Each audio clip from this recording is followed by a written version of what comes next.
Hello, in this tutorial we're going to talk about adjusting hue, saturation, and vibrance. So I've opened up a photograph that has some color in it, but it's not super bright color. It looks like a photograph that I think it would look good to, bump up, increase the saturation of the color. So here we are in the layers palette, and I'm going to click on the adjustment layer icon, and let's first go to Vibrance. Now it opens up a panel that has vibrance and saturation, and you might ask, what's the difference? Vibrance increases the intensity of color, but more so for muted color. Saturation just increases the intensity of all colors altogether. So vibrance is a little bit more intelligent, a little bit more subtle, and it works really well. So here I'm going to drag the little slider up, increasing the vibrance, and you can see the color is intensifying. Now look, I can go all the way up to 100, and it looks, I don't know, the yellow is a little bit fake, but it looks pretty good. I wouldn't go that far as my final adjustment, but I could go pretty high. Now watch what happens when I do that to saturation. It's much more noticeable, and if I go all the way up to 100, it's just crazy.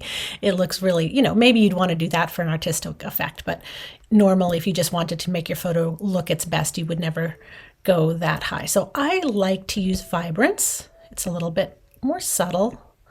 And, if we want to see the before and after, remember you can click on and off the eyeball icon in the layers palette. There's before, there's after. Again, subtle, but makes the difference between an okay photo and a pretty cool photo. And maybe I'll just, just for fun, add just a touch of saturation. I think that looks pretty good.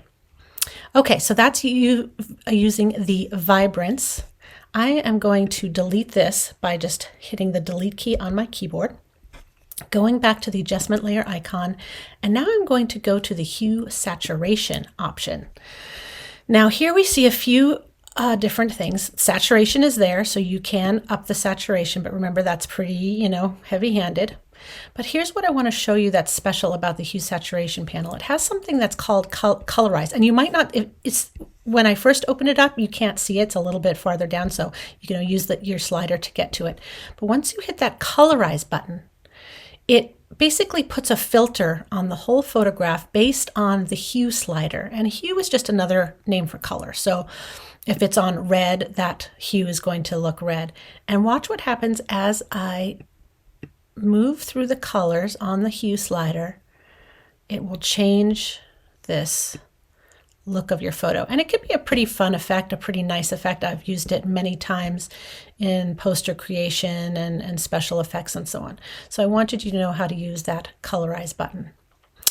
All right, so go ahead and play around with the vibrance, saturation, and try out some colorize, and then turn it in.